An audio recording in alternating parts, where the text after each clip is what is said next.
Aleluia, glória a Deus.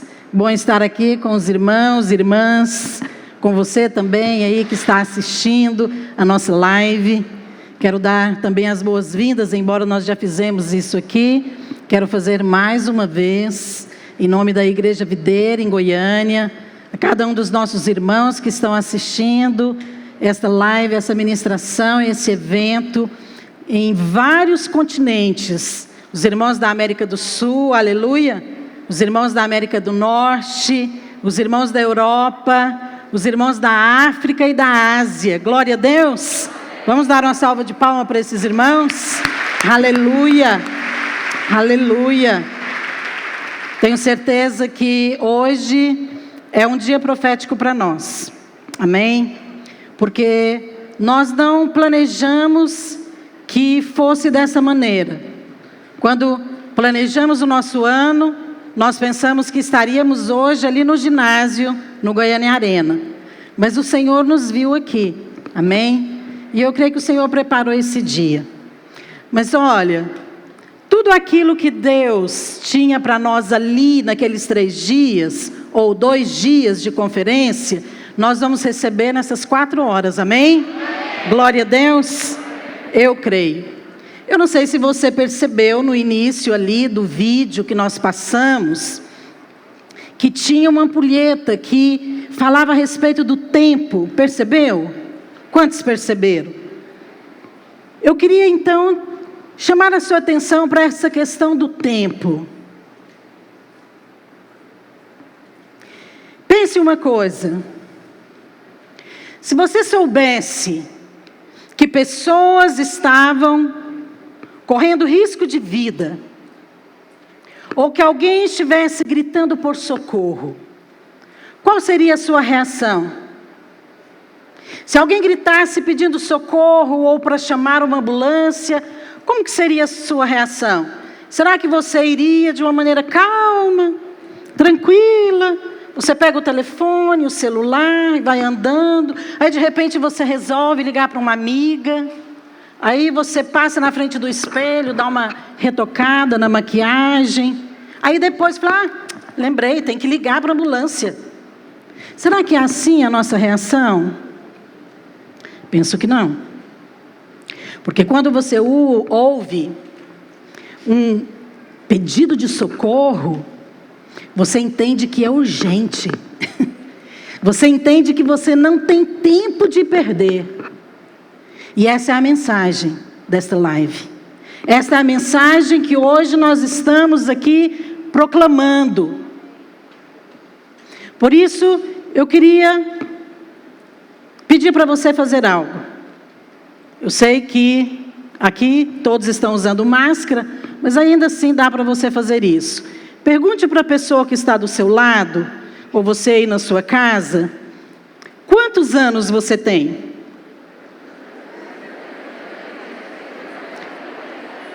Eu sei que é uma pergunta que muitas mulheres não gostam de ouvir nem responder. Ok. Volte a sua atenção para cá. Se você está sozinho, você mesmo pode responder essa pergunta. Preste atenção. Certamente você respondeu a sua idade. Mas eu quero te dizer algo. A sua idade não representa os anos que você tem, porque esses anos já se foram. Os anos que você tem são os únicos que estão à sua frente. Nós não sabemos quantos anos nós temos, mas nós sabemos o que nós temos que fazer. Nós temos que ir e pregar o Evangelho. O Senhor nos chamou para pregar o Evangelho para crianças, amém? Aleluia! Guarda isso no seu coração. E eu gostaria de compartilhar uma palavra que fala a respeito desse tema. Sobre levar o Evangelho às crianças, de cidade em cidade. Fala isso. Levando o Evangelho às crianças, de cidade em cidade.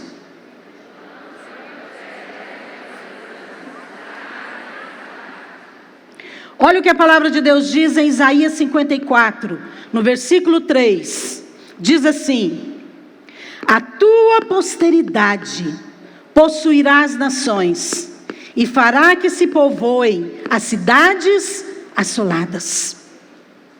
A palavra de Deus está relatando que a promessa de Deus para nós é possuir as nações. Possuir nos fala de herdar. O significado desta palavra possuir é herdar. Então, é uma promessa de Deus para nós, herdar nações. Mas é interessante, porque o texto diz aqui, cidades assoladas. O que significa isso? Destruídas. Está falando de um ambiente onde as pessoas estão debaixo de um espírito de miséria, um espírito de morte, um espírito de destruição, de condenação. Então, o texto de Isaías 54, 3, nos fala a respeito das nações, mas também nos fala a respeito de cidades. Então, eu gostaria de colocar para você aqui hoje 2 aspectos práticos e eficientes para que nós possamos levar o Evangelho para as crianças nas nações. Porque não é isso que a Bíblia está dizendo que nós vamos fazer? Amém? Amém? Você crê nisso? Aleluia! Então, qual é a primeira maneira de fazer isso? De cidade em cidade. Fala isso, de cidade em cidade. Olha, a Bíblia usa essa expressão em vários textos da Bíblia, tanto no Velho como no Novo Testamento, para se referir à expansão do reino de Deus. E eu gostaria de mostrar isso para você, para que você pudesse entender de uma maneira bíblica o que significa ir de cidade em cidade. E eu quero começar aqui lendo, nós vamos ler muitas referências bíblicas, para que você possa alargar a sua visão, para que você possa compreender do ponto de vista de Deus esta promessa e essa ordem que está sobre nós hoje. Amém? Então nós vamos começar lendo, nós vamos projetar para você esses versículos, começando, 1 Samuel 5,8, diz assim: seja levada a arca de Deus, de Israel até Gate, e depois de cidade em cidade. Olha aqui esse termo, de cidade em cidade. Em Lucas 8,1, diz assim: andava Jesus de cidade em cidade e de aldeia em aldeia, pregando e anunciando o evangelho do reino de Deus. E os 12 iam com ele. Quem eram os 12? Os discípulos. Então Jesus não ia sozinho, ele ia com a equipe de discípulos. Percebe? Isso aqui nos fala da obra da igreja. A igreja levando o evangelho de cidade em cidade. Agora, vamos olhar um pouquinho aqui para nós, para o nosso tempo. Você sabe que essa também foi a nossa experiência como igreja. A videira começou numa cidade, começou na cidade de Goiânia.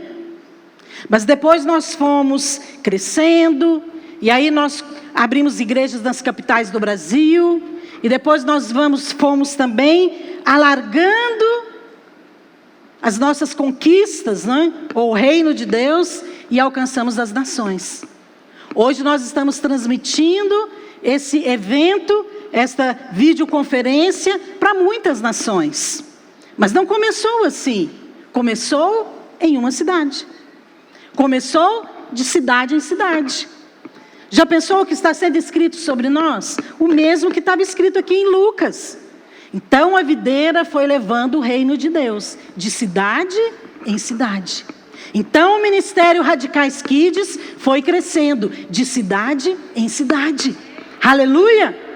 Você faz parte desse projeto de Deus. Isso é algo maravilhoso. Isso é algo que deve nos mover. Isso é algo que deve nos inspirar. Por sermos escolhidos por Deus. Para que nós possamos continuar a obra de outras pessoas. Pessoas que Deus chamou no passado. Hoje nós estamos aqui para alcançar cidades. Agora você pode talvez perguntar, mas por que cidades? Porque é lá que as pessoas estão. Então é lá que o evangelho tem que chegar. Amém? É lá que as crianças estão. Então é lá que o evangelho precisa chegar. Agora, vamos ver aqui alguns textos, para a gente poder mostrar e compreender melhor, que de fato, Deus escolheu essa estratégia, para expandir o seu reino na terra. Olha o que diz no Velho Testamento, em relação à nação de Israel. A Bíblia diz que Israel, quando entrou na terra de Canaã, eles foram conquistando aquela terra, cidade por cidade. E começando com Moisés, o próprio Moisés, que foi quem começou a nação de Israel, ele foi o homem que Deus usou para legislar leis, para estabelecer termos ali na nação de Israel. Ele diz assim lá em Números 32, 24. Edificai vós cidades para as vossas crianças, e currais para as vossas ovelhas. Olha, nós lemos lá em Isaías. Você lembra o texto que nós lemos em Isaías? Qual que é? A tua posteridade. Fala, posteridade. Posteridade. E aqui nós vemos Moisés dizendo, edificai cidades para as vossas crianças. Porque essa é a vontade de Deus, que cidades tenham um ambiente de paz, tenha de fato um ambiente onde manifesta o reino de Deus para a nossa posteridade. Então nós estamos conquistando cidades, para que a nossa posteridade possa herdar. Amém? Mas tem alguns textos muito interessantes aqui na Bíblia. Em Josué, do capítulo 11 até o capítulo 24, está descrevendo a distribuição da herança da terra de Canaã. Agora, presta atenção aqui, como que eu coloquei alguns textos aqui, para que você possa perceber. Diz assim, então Josué tomou todas as cidades desses reis e os feriu à espada. Depois segue dizendo, esta é a herança dos filhos de Ruben, cidades com suas aldeias. A herança dos filhos de Gade, 60 cidades. A tribo de Benjamim, ao todo, 14 cidades. A herança dos filhos de Zebulon, 16 cidades com suas aldeias. A herança da tribo dos filhos de Issacar, 22 cidades. As cidades dos levitas foram ao todo 48 cidades. E em Números 21, 25, diz, assim Israel tomou todas essas cidades dos amorreus e habitou em todas elas. Olha só, a Bíblia faz questão de descrever a maneira como a herança da terra de Canaã foi distribuída para os filhos de Israel, de cidade em cidade. Por que nós vamos então crer que hoje vai ser diferente? Nós sabemos que Israel, no Velho Testamento, ele aponta para a igreja. Então a forma como Deus também trabalhou com Israel, Ele hoje está trabalhando com a igreja, no sentido de expansão do reino. Amém? Então, isso aqui nos fala sim, nos fala de conquista, nos fala de uma estratégia eficiente, nos fala de uma maneira prática de pregar o reino de Deus, de levar o reino de Deus. Então, se todos esses textos estão relatados aqui, é porque nós precisamos olhar para eles. Mas vamos continuar mais um pouquinho, porque É interessante, porque a Bíblia fala que a recompensa do reino, ou seja, aquela recompensa que está lá no futuro, que nós vamos receber das mãos do Senhor, também está relacionada às cidades. Olha o que Lucas 19:17 diz. Respondeu-lhe o Senhor: muito bem, servo bom, porque foste fiel no pouco, terás autoridade sobre 10 cidades. Olha, hoje eu desafio você a olhar para a sua cidade com olhos proféticos. Amém? Pare de falar mal da sua cidade. Pare de falar mal do seu país. Pare de declarar que não tem infraestrutura. Para de falar mal dos governantes. Pare de difamar a terra que Deus colocou na sua mão. Porque você está lá é para mudar essa realidade. Você está lá para levar o reino de Deus. Sabe por quê? O nosso tesouro está lá. E o tesouro são vidas. São pessoas. Pessoas as quais o Senhor morreu por elas. A palavra de Deus fala em relação ao reino de Davi. 2 Samuel 5:6. Partiu o rei com os seus homens para Jerusalém, contra os jebuseus que habitavam naquela terra, e disseram a Davi: não entrarás aqui. Olha, isso aqui foi cerca de 1000 anos antes de Cristo. Davi, quando ele assumiu o governo, o trono de Israel, sabe a primeira coisa que ele fez? Ele foi conquistar Jerusalém. E a Bíblia fala aqui que Jerusalém era habitada pelos jebuseus, que eram um povo pagão, idólatra. Eles estavam ali habitando aquela terra.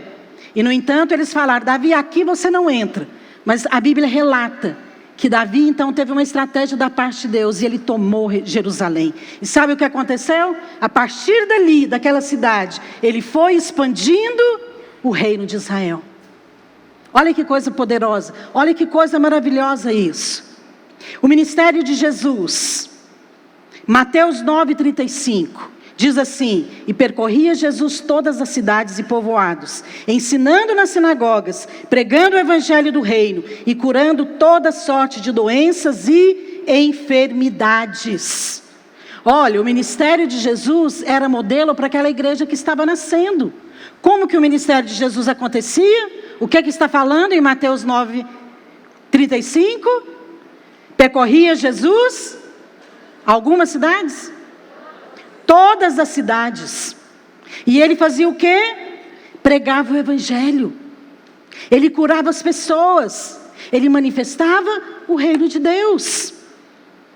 Sabe que na época de Jesus, em Jerusalém, tinha cerca de 40.000 habitantes.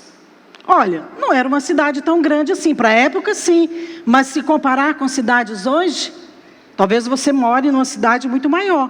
Nós estamos aqui numa cidade de Goiânia, que tem cerca de 1,5 milhão de pessoas. Percebe? Então talvez você pense: mas agora é mais difícil. Bem, nós não estamos falando em relação a dificuldades, ou talvez de estratégias específicas para cada lugar. Nós estamos falando de uma estratégia de Deus que se aplica a nós hoje. A igreja do Senhor Jesus, que está em cada cidade, está ali para manifestar o reino de Deus. E isso se aplica sim a nós em relação ao ministério com crianças. Então, no Velho Testamento, nós vemos esse relato. No Novo Testamento, nós vemos esse relato. Como que a igreja primitiva atuou? Como que a igreja primitiva nasceu? Como que ela se expandiu? Vamos ler Atos 8:40, que diz assim, Atos 8:40. Mas Filipe, passando além, evangelizava todas as cidades, até Cesareia. Atos 15:36. Alguns dias depois, disse Paulo a Bernabé: voltemos agora para visitar os irmãos, por todas as cidades nas quais anunciamos a palavra do Senhor. Como que Paulo escreveu as cartas que nós vemos ali no Novo Testamento, endereçadas a igrejas nas cidades: Roma, Éfeso, Corinto, Colosso, Filipe. Percebe? Então todas essas cartas eram endereçadas à igreja nas cidades. E hoje, como que Deus está estabelecendo o seu reino? Marcos 11:15. Olha a ordem que o Senhor Jesus deixou para nós como igreja. E disse-lhes: ide por todo o mundo e pregai o evangelho a toda criatura. Ide por onde? Todo o mundo. Pregar o evangelho para quem? Toda criatura. Será que as crianças estão incluídas aqui? Sim. Ele disse que nós deveríamos ir. Como que nós vamos por todo o mundo? De cidade em cidade. Amém? Então, é claro que o Senhor não ia mandar nós fazermos algo que seria impossível. Ele falou de algo que, de fato, era possível. Então, isso nos fala, assim, de uma maneira prática, para que nós possamos levar o evangelho. Agora, entenda uma coisa. Anunciar o evangelho é para que nós possamos possuir as nações. Porque possuir nações nos fala de herança. Olha Atos 14:21. Esse aqui é o último texto que eu quero ler aqui para mostrar para você essa expressão e essa estratégia do Senhor. Diz assim, Atos 14:21. Tendo anunciado o evangelho naquela cidade, feito muitos discípulos, voltaram para Listra e Icônio e Antioquia. Olha, aqui está uma lista de cidades. Deixa eu falar algo para você. Que os seus olhos sejam abertos nesses dias. Que você possa, a partir de agora, alcançar realmente as pessoas, mas com o entendimento de aquela que a cidade onde você mora é herança. Faz parte da herança que o Senhor tem para você. Talvez até agora você pensava que você morava nessa cidade apenas por causa da sua família, porque você nasceu lá, ou por causa do seu trabalho, ou por causa de uma faculdade. Não, você não está lá por coisas naturais, você está lá para um propósito. Você está lá para mudar a eternidade daqueles moradores. Olha esses relatos da Bíblia. Olha o que a Bíblia relata a respeito de cada uma dessas pessoas, desde lá do Velho Testamento, mais de 1000 anos antes de Cristo, pessoas estavam expandindo o reino de cidade em cidade. Às vezes eu ouço pessoas dizendo assim: quando eu chegar no céu eu quero conversar com Davi, eu quero encontrar com Abraão. E começam então a fazer bastante, tem pensamentos, ok, se você quer, respeito isso. Mas eu quero te perguntar uma coisa, o que você vai conversar com eles? Você vai pedir autógrafo?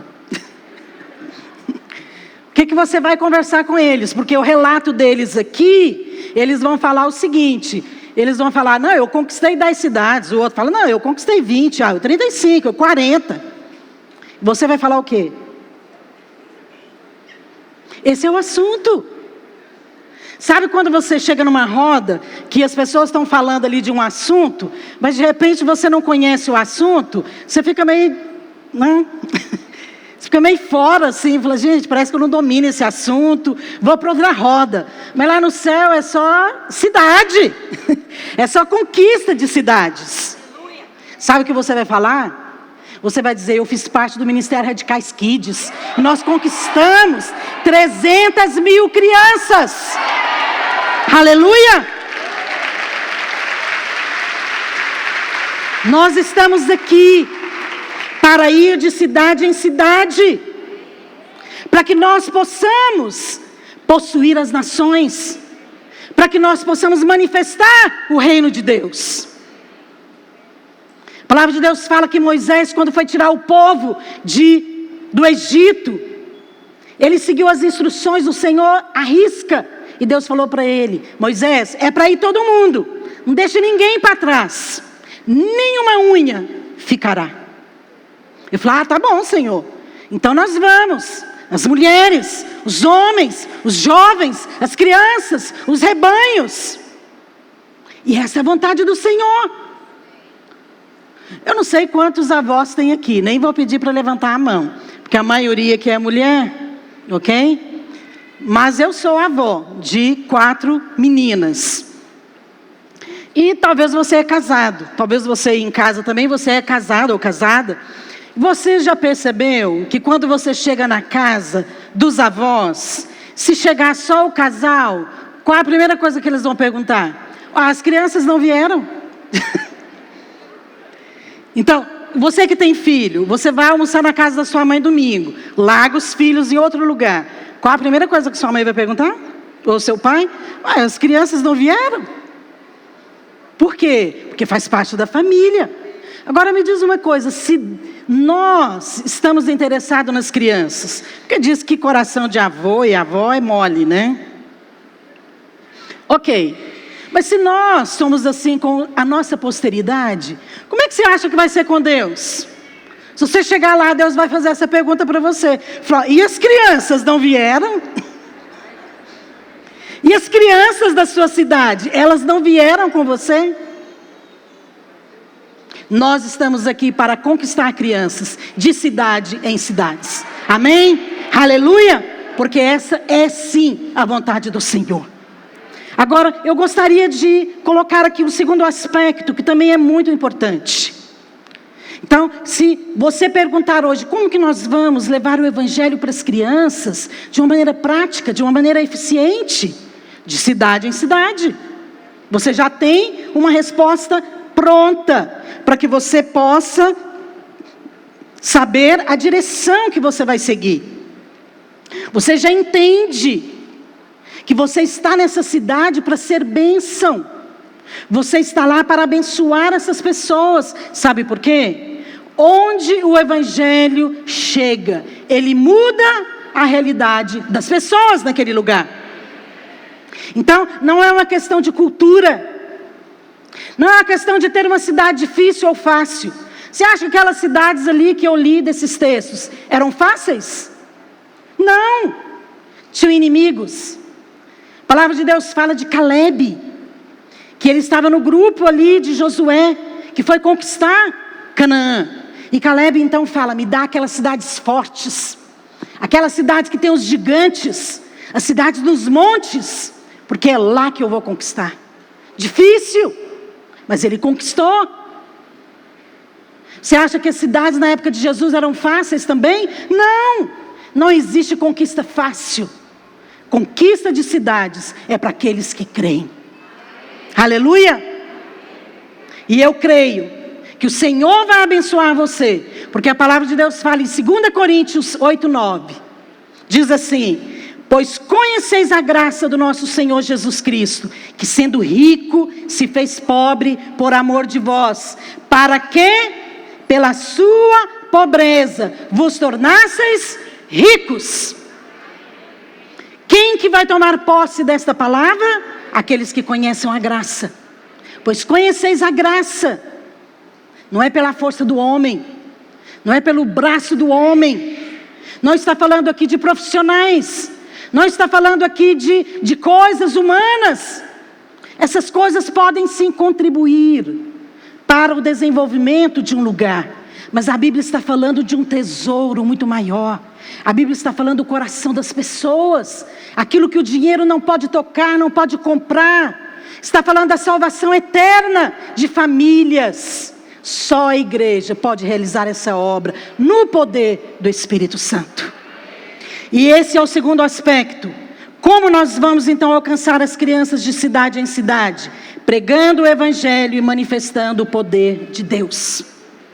Como? Vamos repetir? Pregando o Evangelho.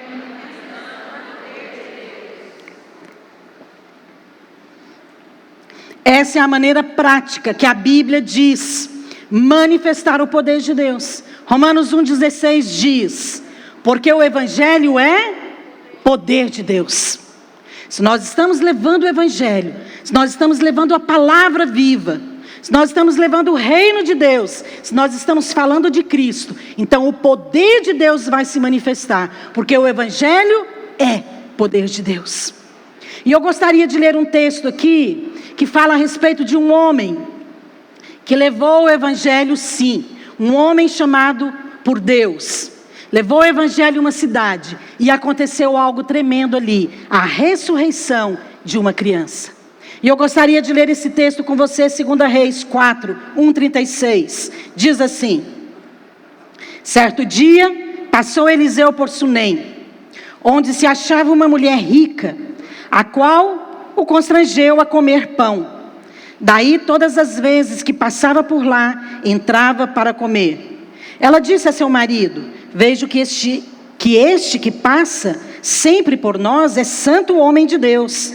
Façamo-lhes, pois, em cima um pequeno quarto, quando ele vier à nossa casa, retirar-se-á para ali. Um dia, vindo ele para ali, retirou-se para o quarto e se deitou. Então disse seu moço a Geazi: que se há de fazer por ela? Geazi respondeu: ora, ela não tem filho, seu marido é velho. Disse Eliseu: chama. Disse o profeta: por este tempo, daqui a 1 ano, abraçarás um filho. Concebeu a mulher e deu à luz um filho. No tempo determinado, tendo crescido o menino, saiu com seu pai e disse: ai minha cabeça, ai minha cabeça. Então o pai levou a sua mãe e ele morreu. Chegando ela ao homem de Deus, disse: pedi eu a meu senhor algum filho? Não disse eu. Disse então o profeta Geazi: toma o meu bordão contigo e vai. Se encontrares alguém, não saúdes. E se alguém te saudar, não responda. Põe o meu bordão sobre o rosto do menino. Porém disse a mãe do menino: tão certo como vive o Senhor e vive a tua alma, não te deixarei. Então ele se levantou e a seguiu. Geazi passou adiante deles e pôs o bordão sobre o rosto do menino. Porém não houve nele voz nem sinal de vida. Então voltou a encontrar-se com Eliseu e lhe deu o aviso e disse: o menino não despertou. Tendo o profeta chegado à casa, eis que o menino estava morto sobre a cama. Como estava o menino? Morto.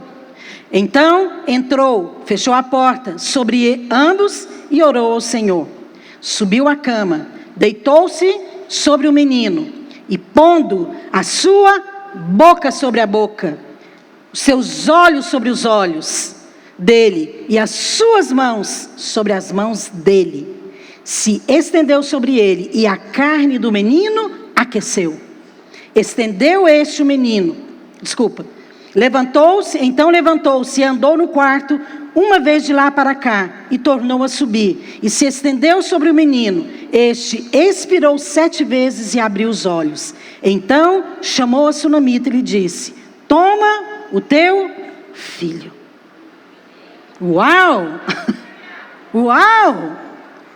Uma história cheia de detalhes. Ora, não seria mais simples escrever e dizer que ele saiu, foi lá, orou com a criança e ela ressuscitou? Não, a Bíblia faz questão de relatar os detalhes. E a Bíblia começa relatando esse texto de Eliseu, dizendo que certo dia Eliseu passou por Sunem. O que é Sunem? Uma cidade. Uma cidade. Era uma cidade ao norte de Israel, uma cidade da tribo de Issacar. E o texto continua dizendo que ele ia lá várias vezes, tanto que aquela mulher decidiu fazer um quarto para servir o profeta. Isso mostra que fazia parte do ministério de Eliseu ir de cidade em cidade, para ajudar as famílias, para exercer o seu ministério. Sabe? E nesse aspecto, Eliseu aponta para nós hoje como igreja. Assim como Eliseu também aponta para Jesus, que ia de cidade em cidade. Aliás, uma das semelhanças de Eliseu com Jesus é o nome. Porque o nome Eliseu significa Deus é salvação. E o nome de Jesus significa Jeová é salvação. Então os dois significam salvação. E esse milagre também aqui, ele nos fala de ressurreição, que aponta para salvação, que é o milagre da vida. Mas sabe, a Bíblia, quando relata cada um desses detalhes, e menciona também que Eliseu estava na cidade de Sunem, e que ele estava ali, e ele, de fato, Deus o usou como canal para abençoar aquela família. Primeiro, ele liberou uma palavra profética, e aquela mulher engravidou. Depois o seu filho morre, e ela vai atrás do profeta, e Deus o usa novamente como canal para ressuscitar aquela criança. Agora entendam algo. Esse milagre não está aqui por acaso. Ressurreição nos fala de salvação. Salvação. A Bíblia fala em Efésios 2, 1, 6. Mas Ele vos deu vida, estando vós mortos. Como que nós estávamos? Mortos. Mas Ele te deu vida. E diz, Ele te deu vida juntamente com Cristo. Pela graça sois salvos. E juntamente com Ele nos ressuscitou. Então a Bíblia relata que nós também estávamos mortos, separados de Deus. Mas o Senhor nos deu vida. Ele nos ressuscitou. Sabe, eu não tenho dúvida que isso aqui nos fala de ir de cidade em cidade, levando a vida eterna de Deus para aqueles que estão mortos, para que eles também possam ter um milagre da salvação, assim como nós fomos alcançados por Deus. Amém? Mas eu quero chamar a sua atenção aqui para 3 coisas específicas que Eliseu fez com aquela criança, que aponta para o nosso ministério com crianças. Eu falei para você, a Bíblia podia ter relatado apenas que ele ressuscitou, mas não. A Bíblia diz que ele fez algo especial. Primeira coisa, o que Eliseu fez? Boca sobre a boca. Fala, boca sobre a boca. Por que a Bíblia está falando que antes daquela criança ressuscitar, o profeta teve que colocar a sua boca sobre a boca daquela criança? Porque isso aqui tem um sentido profético, não está escrito por acaso. Agora a Bíblia explica a própria Bíblia. Então vamos ver aqui o que a Bíblia diz sobre boca. Quais são os textos da Bíblia que se referem à boca, que nós podemos entender o significado profético desta passagem? Vou ler para você alguns, começando com Efésios 6,19, que nos fala de liberar a palavra. Fala, liberar a palavra. Olha o que Paulo está falando. Para que me seja dada, no abrir da minha boca, a palavra, para com intrepidez fazer conhecido o mistério do Evangelho. Então, quando a Bíblia está falando de boca, está falando de liberar a palavra. Esse texto está falando daqueles que vão para levar o Evangelho, mas para liberar a palavra. O Senhor não nos chama para entretermos as crianças. Tem algum problema em entretenimento? Não, não tem. Mas os pais podem fazer isso. A família pode fazer isso. O governo também pode fazer isso. Mas quem pode pregar o Evangelho, liberar a palavra? Somente a igreja. Somente aqueles que são chamados. Somente aqueles que têm encargo pelas crianças. Por isso nós não podemos perder tempo. O Senhor nos chamou para abrir a nossa boca e liberar a palavra diretamente na boca das crianças. Pregar o Evangelho. É isso que esse texto está dizendo. O abrir da minha boca. Sabe o que significa esse termo? Ato de falar. Abrir a boca. Ato de falar. Paulo está falando aqui de um falar que é a afiado, é preciso, não é um qualquer falar. Papai do céu gosta de você. Papai do céu não gosta disso. Não, não, não, não. Olha o dedinho aqui, ó. Conhece o dedinho? Como é que você faz com uma criança pequena? Não, não, não, não. Não, não é isso que a Bíblia está dizendo. A Bíblia está falando de um falar afiado. A Bíblia está falando de pessoas que pregam o Evangelho para as crianças, mas que falam a palavra com poder. Para que elas possam experimentar o poder de Deus. Nós não vamos vencer o espírito de morte que está sobre essa geração de crianças, contando historinhas para elas. Nós precisamos de líderes, de pastores cheios da palavra, de pais cheios da palavra. Nós precisamos falar a palavra completa, a palavra viva, o Logos, a palavra escrita. Porque é isso que vai, de fato, gerar o milagre da salvação. E é isso que o Senhor quer que aconteça hoje no nosso ministério. Sabe, amados, eu louvo a Deus. Como eu dou graças ao Senhor. Todos os dias, todas as vezes, quando eu vou orar pelo nosso ministério.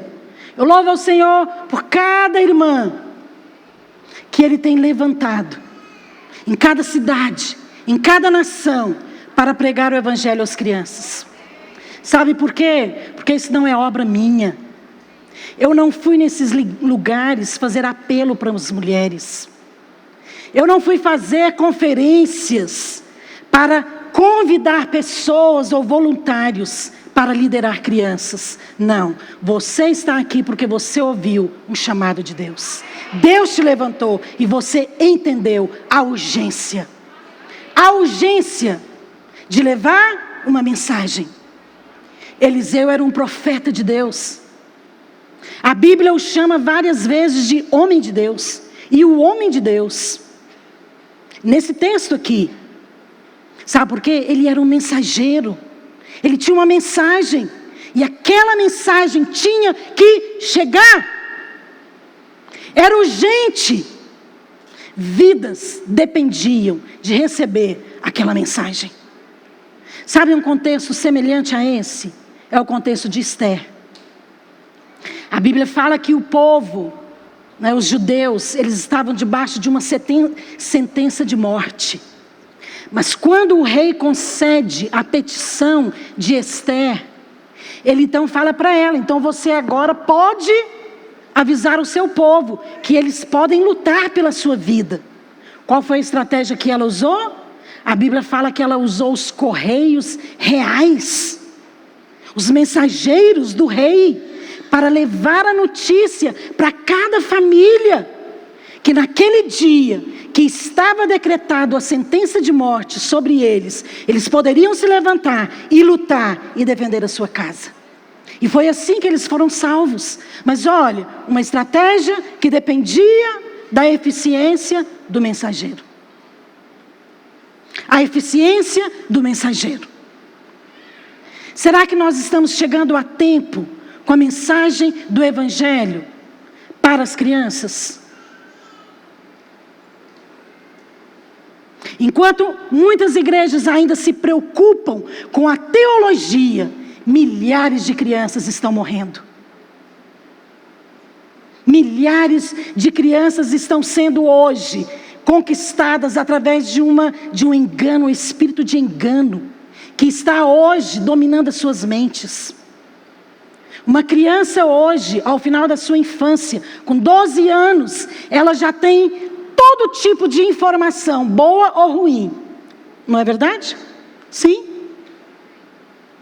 Agora, onde que entra o Evangelho nesses 12 anos? O Senhor nos chamou como Eliseu. É urgente. É urgente. Tem crianças debaixo do espírito de morte.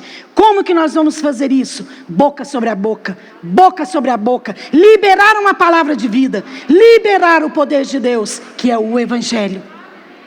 É isso que esse texto está dizendo. A Bíblia relata aqui claramente que, primeiro, olha só a estratégia de Eliseu. Ele mandou primeiro o seu servo. Qual o nome do servo? Geazi. Tem alguém aqui que chama Geazi? Geazi era o servo de Eliseu.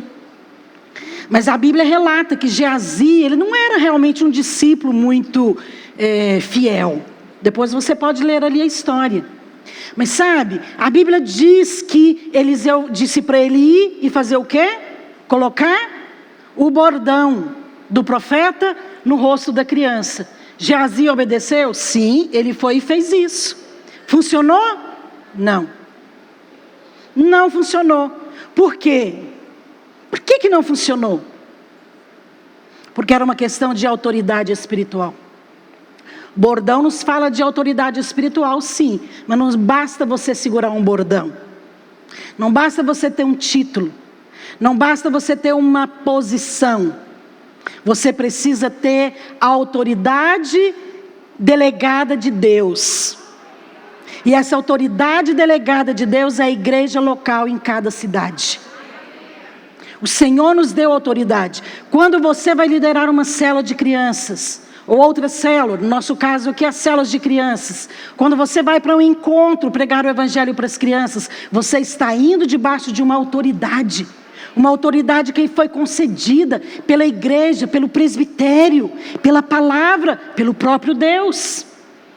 Mas sabe, deixa eu falar algo para você. Tem um texto aqui, é muito interessante, porque a Bíblia fala que a mãe do menino, na hora que ela percebeu que Eliseu não ia, olha o que ela fez. Talvez você não percebeu nesse detalhe, e eu vou ler aqui só essa parte para você. Então a mãe disse, porém disse a mãe do menino, tão certo como vive o Senhor e vive a tua alma, não te deixarei. Então ele se levantou e a seguiu. Parece que Eliseu a princípio não estava pensando em ir. Ou talvez ele estava testando ela. Mas a mulher falou, não, quero servo não, você, quero você. Olha, isso aqui nos fala de posição, ou de pessoas que são chamadas para uma função, para exercer uma função no ministério, para lidar com espíritos de morte que estão sobre as pessoas. Infelizmente o ministério com crianças é um ministério em que muitas vezes não tem um pastor à frente. Às vezes não tem alguém ali de fato que paga um preço em oração. Às vezes não tem alguém que está ali representando a igreja local, para poder interceder e incluir as crianças na vida da igreja. Mas eu louvo a Deus porque Deus tem nos dado esse entendimento, que o rebanho de crianças precisa também de pastores, de pessoas debaixo de uma autoridade espiritual para liberar uma palavra no mundo espiritual e cancelar espíritos de morte. Quando eu falo muitas vezes para as pastoras do nosso ministério, que no culto das crianças, ela precisa estar à frente. É ela que prega o evangelho para as crianças. Por quê? Porque faz diferença. Porque quando você, a pastora da igreja local, vai para o culto de crianças, sabe o que isso significa? Significa que a palavra vai ser liberada. Porque ela está debaixo de uma unção, da qual ela foi chamada para isso. Ela foi separada para esse propósito. E isso faz toda a diferença. Assim como nós não colocamos os líderes para pregar aqui no domingo. Os líderes pregam nas células, compartilham a palavra. Os discipuladores também pregam nos encontros. Então ali nós fazemos a obra do Senhor, pregamos para as crianças como igreja. Mas quando é no culto, o pastor precisa liberar a palavra para o rebanho, porque ele foi chamado para isso, boca sobre a boca. Aonde estão as mulheres que estão abrindo a sua boca para liberar a palavra de vida na vida dessas crianças? A palavra de Deus está dizendo isso. E eu queria ler um texto aqui para você. Quando Deus chamou o profeta Jonas Deus disse para ele ir para a cidade de Nínive. Talvez, não sei se você conhece, mas a cidade de Nínive, talvez você conheça a história de Jonas, não é? Que até as crianças conhecem essa história. Mas a cidade de Nínive era uma cidade pagã. Então, era uma cidade da Assíria. A Assíria é o império que tomou posse ali, que invadiu Jerusalém e levou o povo cativo. Então, eles eram inimigos de Israel. Mas Deus um dia falou para Jonas: vai pregar em Nínive. E olha o que a Bíblia diz, lá no livro de Jonas 4:11, diz assim: levantou-se, pois, Jonas e foi a Nínive, segundo a palavra do Senhor. Ora, Nínive era uma cidade muito importante diante de Deus, de 3 dias para percorrê-la.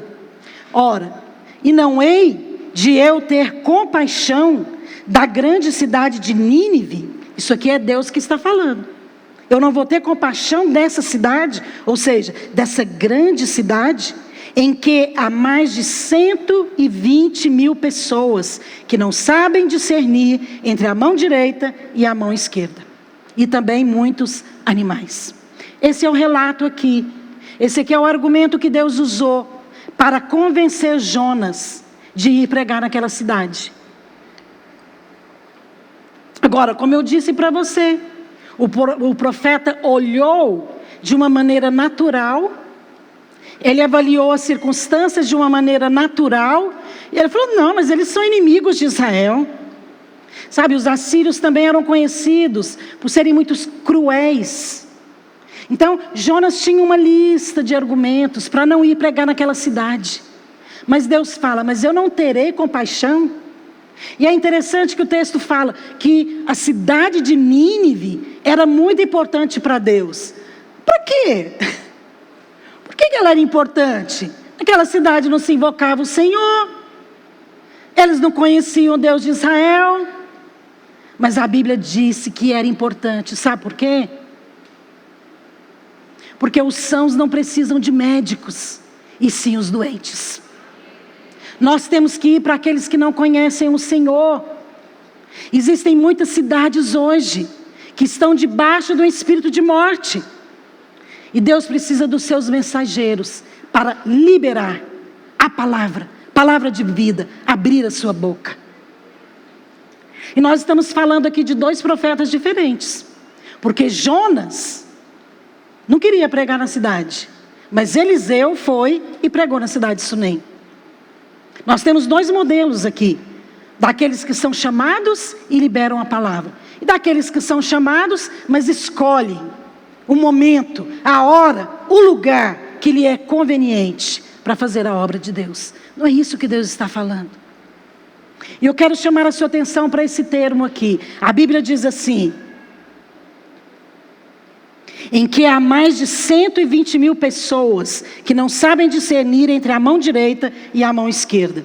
Tive curiosidade de ver. Falei: gente, quem é esse povo? Eles eram analfabetos? Não.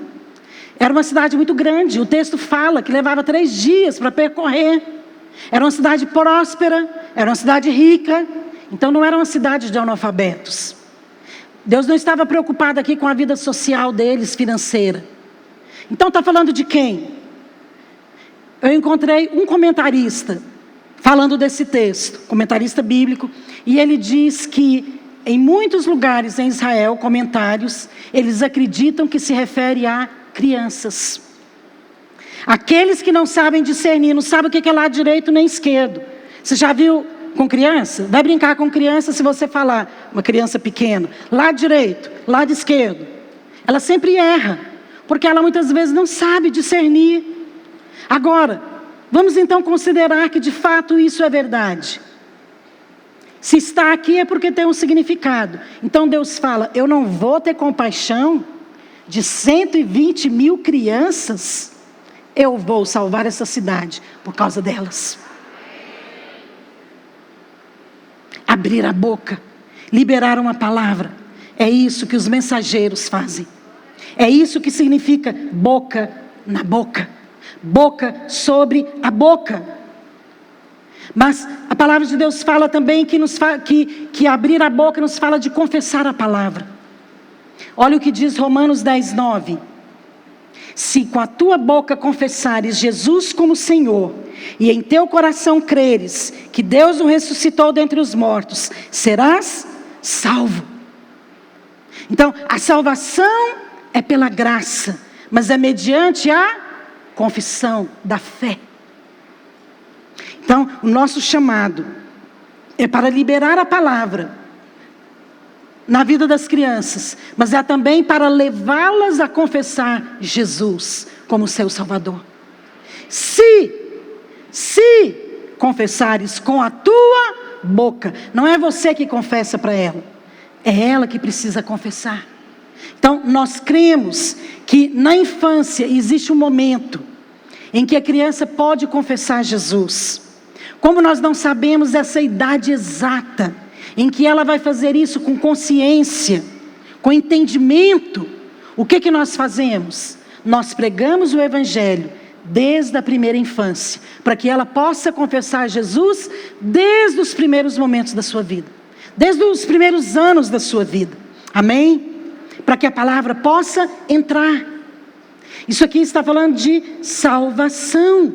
Salvação. Agora, tem muitos textos na Bíblia que nos falam a respeito do significado de liberar a palavra com a sua boca. Não tenho tempo aqui para falar isso para você, de todas elas, mas uma outra, além de liberar a palavra, além de confessar a palavra, é alimentar-se.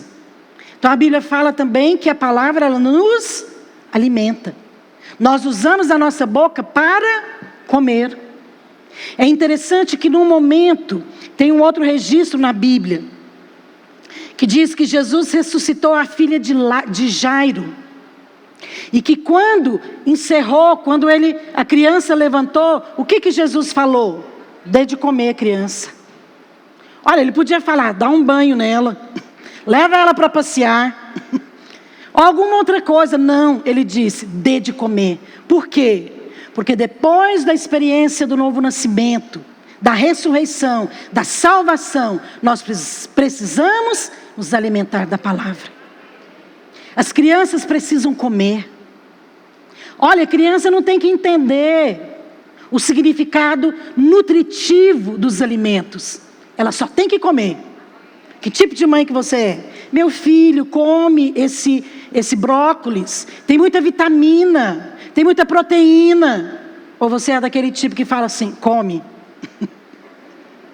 Tem vários tipos, né? Mas olha, a criança às vezes ela não compreende tudo o que a Bíblia diz. Às vezes, com certeza, as crianças pequenas não vão compreender a questão da substituição na cruz. Peraí, eu pequei, mas Jesus tomou o meu lugar, Ele levou os meus pecados, Ele é o meu substituto. Percebe? Ela não consegue ter uma compreensão clara sobre isso. Mas ela pode receber esse alimento, ela pode comer, porque aquilo vai alimentar o seu espírito. E à medida que ela for crescendo, ela vai discernir. Nós temos um material que nós ensinamos às crianças a respeito da volta de Jesus. Sabe que a volta de Jesus faz parte do Evangelho? Pregar o Evangelho nos fala de pregar o Evangelho completo. Qual é o Evangelho completo? Jesus veio, Jesus viveu sem pecado, Jesus morreu, Jesus ressuscitou e vai voltar. E nós ensinamos para as crianças que Jesus vai voltar. Esses dias eu estava ouvindo o testemunho de uma mãe, ela mandou um áudio para mim e ela conversando com a criança. Meu filho, o que você aprendeu hoje na célula? E ele falava assim, mãe, sabia que no céu as ruas é de ouro? Ela falou, meu filho. Ele falou, as escolas também são de ouro. Eu falei, nossa, esse aqui está melhor do que o outro, que falou que as escolas vão para o Lago de Fogo. O irmãozinho perguntou, falou, será que no céu tem escola? Aí o maior falou assim, você não sabe que as escolas vão todas para o Lago de Fogo? A criança, ela tem a interpretação dela. Ela vai associar com aquilo que é a vivência dela. Mas essa criança que falou que as escolas são de ouro, ela falou assim, mãe, e a bola também é de ouro. Imagina uma bola no céu de ouro. Então, é claro que ela vai fantasiar um pouco, mas aquilo também é alimento para ela, porque o princípio mais importante está ali. Jesus vai voltar. A eternidade, a vida eterna com Deus. Amém? Caminhando aqui para a gente poder concluir essa palavra. O texto fala também, olhos sobre olhos. Como foi que esse milagre aconteceu? Primeiro, o profeta colocou boca sobre a boca. E a Bíblia diz, olhos sobre os olhos. E os seus olhos sobre os olhos dele. Isso aqui nos fala de ver. Nos fala de revelação. Jó 42, versículo 5, diz assim, eu te conhecia de ouvir falar, mas agora os meus olhos te veem.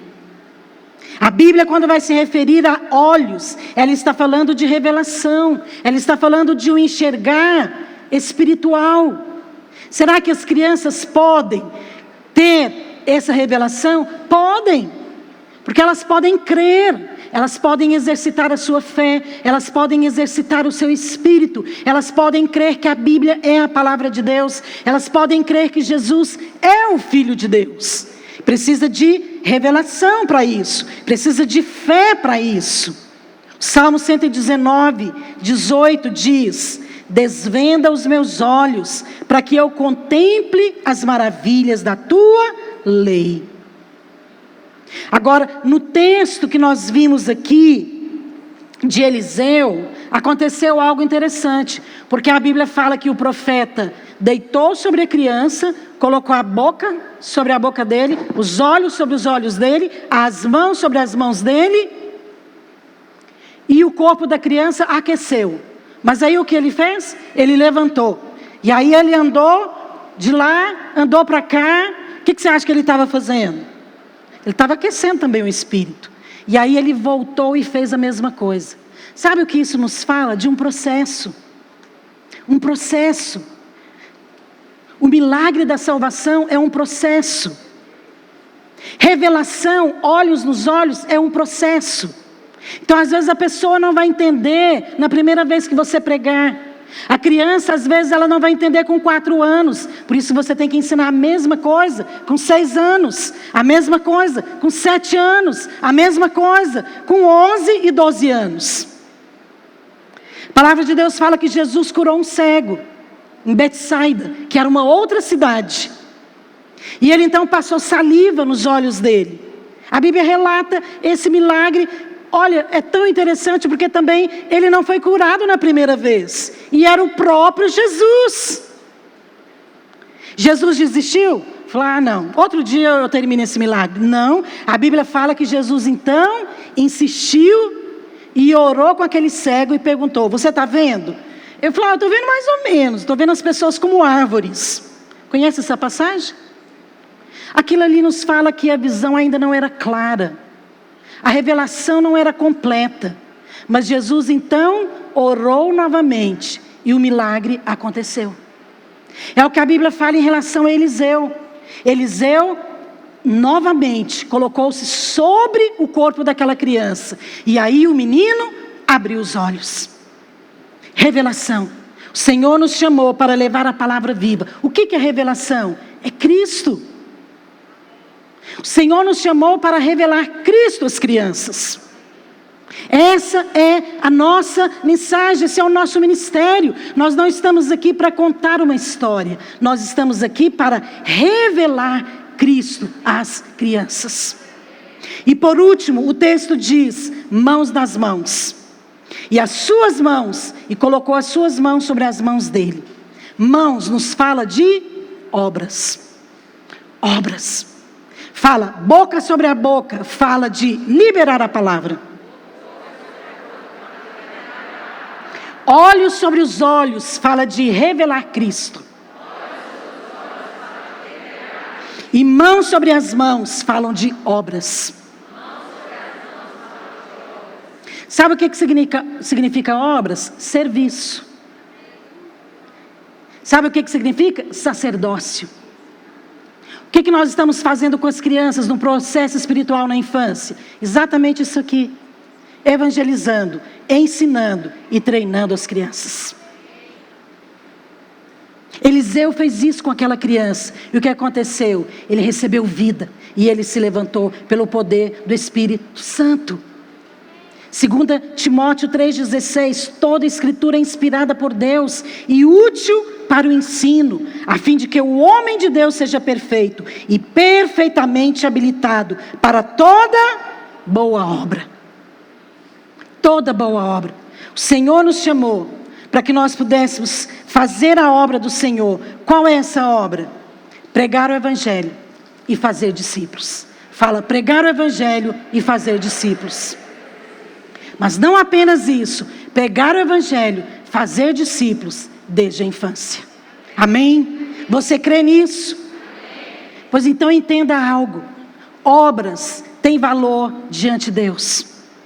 Quando nós vamos ensinar as crianças as obras, quando nós vamos treinar as suas mãos, quando que nós vamos fazer isso que o profeta Eliseu fez com aquela criança? Quando nós ensinamos as crianças a orar, quando nós ensinamos as crianças a testemunhar, quando nós ensinamos as crianças a louvar, quando nós falamos que ela é membro do corpo de Cristo e que ela pode funcionar como membro, nós estamos treinando o espírito dela, nós estamos treinando e fortalecendo a fé dela. E nós estamos assim então formando discípulos desde a infância. E eu quero concluir aqui com Tiago 2:17, 18, que diz assim: assim também a fé, se não tiver obras, por si só está morta. Mas alguém dirá: tu tens fé e eu tenho obras.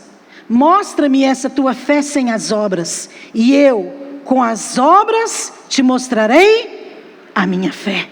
Aleluia! Aleluia! À medida que nós vermos essas crianças se levantando, como profetas de Deus, como os discípulos de Cristo, nós iremos ver essa manifestação. Você vai ver a expressão materializada da sua fé. Amém?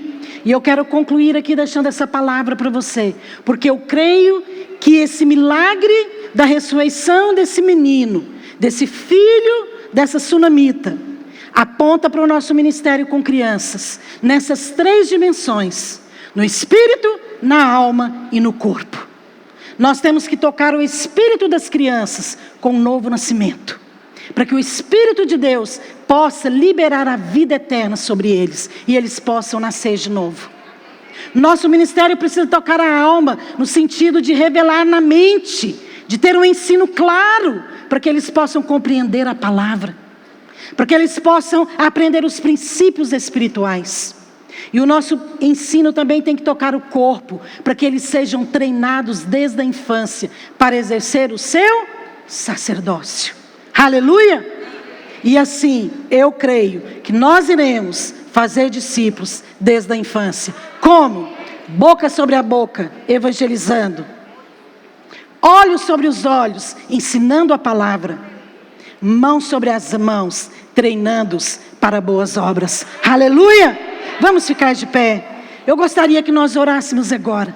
E eu quero falar algo para você. Se você é pastora do Ministério com Crianças, se você é mãe, se você é pai, se você é um educador, se você é um líder de célula, mas se nesses dias você tem estado debaixo de um espírito de condenação, de um espírito de medo, de um espírito de desânimo, agora, nesta hora, nós vamos orar por você. E nós vamos declarar e anular todo espírito de morte que tem roubado esse ministério. E nós vamos liberar uma unção de vida. E eu creio que onde você estiver, seja aqui nesse prédio ou na sua casa, você vai receber agora uma porção de Deus na sua vida. Amém? Quero convidar a pastora Marília e as pastoras. Nós vamos ter um momento agora. E eu gostaria que você não conversasse. Gostaria que você permitisse o Espírito Santo falar no seu coração. Nós vamos cantar uma música. E nessa hora você não vai cantar, você não vai louvar. Você vai apenas deixar o Espírito de Deus tocar o seu coração. Tudo aquilo que é morte vai sair de dentro de você. O Senhor te chamou como mensageiro para ressuscitar mortos, para pregar o Evangelho. Amém? Aleluia, aleluia.